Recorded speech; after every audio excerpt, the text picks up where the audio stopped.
KBS 뉴스특보입니다. 광주와 전남 지역에서 코로나19 지역 감염 확진자가 빠르게 늘고 있습니다. 지난 밤 사이에 추가된 확진자만 13명에 달하는데요. 자세한 내용 취재기자 연결해서 알아보겠습니다. 유승용 기자, 밤 사이에 추가된 신규 확진자 소식 전해주시죠. 네, 우선 광주 지역 상황을 전해드리겠는데요. 밤사이 광주에서는 4명의 신규 확진자가 발생했습니다. 모두 기존 확진자의 접촉자들로 분류돼 진단검사를 받은 결과 양성 판정을 받았습니다. 신규 확진자 가운데 광주 536번째 확진자의 경우 상무지구 룸소주방 종사자 확진자인 528번째 확진자의 접촉자로 분류돼 검사 결과 양성 판정을 받았습니다. 또 2명은 광주 교도소 직원 확진자인 광주 520번째 확진자의 접촉자입니다. 주목해야 할 건 이들의 감염 경로인데요. 방역당국의 역학조사 결과 이들 모두 지난 2일 광주 남구 진월동의 한 맥주집에서 동선이 겹치는 것으로 확인됐습니다. 기존 확진자들까지 포함하면 이곳 맥주집과 연관된 광주 확진자는 모두 6명으로 파악되고 있습니다. 광주시는 이에 따라 해당 맥주집과 기존 확진자들 사이 연관성에 대해 추가로 역학조사를 벌이기로 했습니다. 어제 신규 확진자 가운데는 동대문구 확진자의 접촉자 1명도 포함됐는데요. 광주 신규 확진자는 어제 하루 5명을 기록했습니다. 광주시는 어제 민관공동대책위원회를 열어 현행 1단계인 사회적 거리두기 격상 여부를 검토했는데 주말까지 확산 추이를 지켜보고 결정하기로 했습니다. 네, 그리고 전남 지역도 지금 확진자가 많이 발생했는데요. 특히 순천과 광양 등 전남 동부 지역 상황이 좋지 않군요. 네, 그렇습니다. 전남에서는 밤사이 확진자가 9명이나 늘었습니다. 우선 광양시에서 신규 확진자 5명이 확인됐는데요. 광양시는 어제 검사를 의뢰한 294건 가운데 5명이 양성 판정을 받았다고 밝혔습니다. 직장 통근버스 관련 기존 확진자 등의 접촉자로 자가격리 중에 확진 판정을 받은 사례가 대부분인데요. 보건당국은 구체적인 감염 경로와 이동 동선을 파악하고 있습니다. 전남 동부권에서는 기존 확진자의 직장 동료와 접촉자 가운데 확진자가 계속 나오고 있는데요. 여수에서는 기존 확진자의 자녀가 밤사이 확진 판정이 나왔고 순천에서도 직장 동료와 접촉자 등 2명이 추가로 확진 판정을 받았습니다. 또 순천 신한은행 관련 확진자도 밤사이 1명 늘었는데요. 나주 거주자인데 순천 직장 내 접촉자입니다. 이로써 전남 동부권 관련 확진자만 밤사이 9명 늘었고 어제 저녁 이전까지 포함하면 모두 17명에 이릅니다. 전남 동부권에서 최근 일부 사례는 감염이 어디서 시작됐는지가 정확히 확인되지 않아 더 문제인데요. 지역 감염이 확산하면서 사회적 거리두기 방역 단계 격상도 잇따르고 있습니다. 앞서 순천시는 지난 11일부터 거리두기를 1.5단계로 높였는데요. 광양시도 오늘 낮 12시부터 사회적 거리두기 단계를 1.5단계로 격상하기로 했습니다. 지금까지 광주광역시청에서 KBS 뉴스 유승용입니다. 네, 보신 것처럼 광양 지역에서 코로나19 확진자가 어제만 5명, 지난 9일부터 지금까지 모두 11명이 발생했습니다. 그래서 광양시는 잠시 후인 오늘 정오부터 사회적 거리두기를 1.5단계로 격상하기로 했는데요. 조금 전에 열린 정현복 광양시장의 긴급 브리핑 내용을 함께 듣겠습니다. 존경하는 시민 여러분, 그제 또 어제에 이어 오늘 또 코로나19 확진자가 또다시 발생했다는 소식을 전하게 되어 정말로 송구스럽게 생각합니다. 신규로 확진된 사람은 5명입니다. 광양 30번 확진자는 40대 여성이고 우리시 광야읍 거주자입니다. 순천 76번 확진자의 가족입니다. 광양 31번 확진자는 30대 남성이고 우리시 중동 거주자입니다. 광양 27번 확진자의 가족입니다.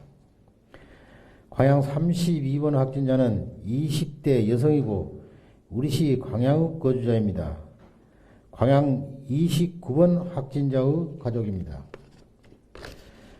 광양 33번 확진자는 20대 여성이고 우리시 광양읍 거주자입니다. 광양 26번 확진자의 접촉자입니다. 광양 34번 확진자는 40대 남성이고 우리시 중마동 거주자입니다. 현재 검사 결과 미결정자의 배우자로 역학조사 중에 있습니다. 검사 결과는 어제 11월 12일 검체하여 전라남도 보건환경연구원 동부지원에 검사를 의뢰해서 양성 판정 통보를 받았습니다. 전라남도에 치료병상 배정을 요청 중에 있고 배정받는 즉시 이송 입원 조치하겠습니다. 확진자의 거주지에 대한 방역 조치는 완료를 하였고 근무지에 대한 방역 조치는 지금 실시를 하고 있습니다. 현재 확진자에 대한 이동 동선은 여각 조사 중으로 파악되는 대로 즉시 그 내용을 공개하도록 하겠습니다. 존경하는 시민 여러분, 사회적 거리두기 체계를 3단계에서 5단계로 개편하고 전국을 생활방역 단계인 1단계를 시행하면서 감염 경로를 알 수 없는 경우가 20% 내외로 하루하루 누적되고 조용한 전파가 계속되고 있습니다. 이것이 시군의 경계를 넘어 지역 감염으로 이어지고 있는 그런 특성을 나타내고 있습니다. 우리 시도 지난 11월 9일부터 계속해서 감염을 알 수 없는 확진자로부터 가족, 직장, 동료 등에게 지속적으로 전파되어 검체 검사자만 1,525명이 되고 자가격리자도 155명입니다. 이 중에 확진자가 12명이나 발생을 하였습니다.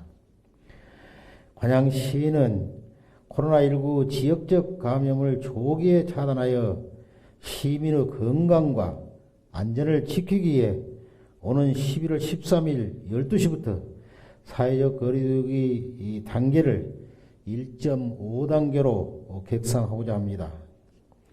시민 여러분께서는 지금까지 방역을 위해 기꺼이 희생을 감내해서 찾은 일상생활을 다시 불편했던 과거로 단계가 격상되어 발생하는 여러 가지 제약들과 불편함을 우리 자신과 가족 그리고 이웃을 위해 감내해 주시고 적극적으로 참여해 주시기를 간곡히 부탁을 드립니다. 존경하는 시민 여러분, 코로나19 확산을 차단하기 위해서는 불필요한 외출이나 모임, 행사 등을 자제하여 주시고 마스크 착용, 거리두기, 올바른 손 씻기, 주기적 환기 등 개인 방역 수칙을 철저하게 실천하는 것이 가장 중요합니다. 최근 여각조사 과정에서 밝혀진 공통된 사실은 발열, 기침, 두통 등 의심 증상이 있으면 해열제나 감기약을 복용 후 진단검사를 지원하여 가족과 직장 동료 감염을 조기에 차단할 수 있는 그런 기회를 놓치고 있다는 것입니다. 일상생활을 하면서 발열, 기침, 두통, 호흡곤란 등 의심 증상이 나타날 경우에는 신속하게 진단검사를 받아주시기를 거듭거듭 당부를 드립니다. 우리 시에서는 앞으로 시정의 모든 영향을 코로나19 지역 감염을 조기에 차단하는 데 결집하여 시민들께서 하루속히 일상생활로 돌아갈 수 있도록 최선을 다하겠다는 말씀을 드립니다. 감사합니다. 네, 이렇게 코로나19 발생 추이에 따라서 지역별로 사회적 거리두기를 격상하고 있는 가운데 오늘부터 사람들이 모이는 곳이라면 대부분 마스크 착용이 의무화됐습니다. 계도 기간은 끝났고 이제 오늘부터는 마스크 착용 의무를 위반하면 과태료를 내야 합니다. 자세한 내용 김민지 기자가 보도합니다. 서울의 한 식당가, 식사 전인데도 마스크를 벗은 모습이 눈에 띕니다. 카페에서도 마스크를 벗은 채 대화를 나누는 모습이 보입니다. 식당이나 카페에서도 음식을 먹을 때를 제외하곤 반드시 마스크를 착용해야 합니다. 오늘부터는 이 같은 마스크 착용 의무 장소에서 위반 사항이 적발되면 최대 10만 원의 과태료가 부과됩니다. 시설 관리자나 운영자 역시 방역 지침을 게시, 안내하지 않았다면 300만 원 이하 과태료가 부과될 수 있습니다. 식당과 카페를 비롯해 노래 연습장과 PC방, 마트, 백화점과 영화관, 실내 체육시설, 결혼식장, 학원 등 대부분의 다중이용시설들이 대상입니다. 의료기관과 요양시설, 대중교통, 집회와 시위장소, 종교시설 등도 당연히 포함됩니다. 정부는 마스크 착용 의무화가 현장에서 잘 정착될 수 있도록 주민센터, 요양시설, 철도역 등 공공장소의 유무상으로 마스크를 비치할 계획입니다. 다만 마스크라고 해서 다 인정되는 건 아닙니다. 망사형이나 밸브형, 투명 입가리개, 스카프 등으로 얼굴을 가리는 것도 마스크 착용이 인정이 안 되는데 모두 입자 차단 성능이 떨어지기 때문입니다. 단속 공무원이 먼저 마스크 착용을 지도한 후 그래도 지키지 않는다면 과태료가 부과됩니다. 예외도 있습니다. 만 14세 미만과 장애 등으로 주변의 도움 없이 혼자 마스크를 착용하기 어려운 경우, 또 마스크 착용 시 호흡이 어렵다는 의학적 소견이 있으면 과태료 부과 대상에서 제외됩니다. 또 물속에 있을 때 예식을 올리는 신랑, 신부, 양가 부모, 공연, 방송 출연자 등 불가피한 경우도 예외가 인정됩니다. KBS 뉴스 김민지입니다. 현재 광주와 전남 지역에서 코로나19 확산이 빠르게 증가하고 있습니다. 광주 지역도 이번 주말까지 감염 확산 추이를 지켜본 뒤에 사회적 거리두기 격상 여부를 결정할 방침인데요. 코로나19 감염 확산을 막기 위해서 마스크 착용과 손 씻기 등 개인 방역 수칙을 철저히 지켜주시기 바랍니다. 이상으로 KBS 뉴스 특보 마치겠습니다.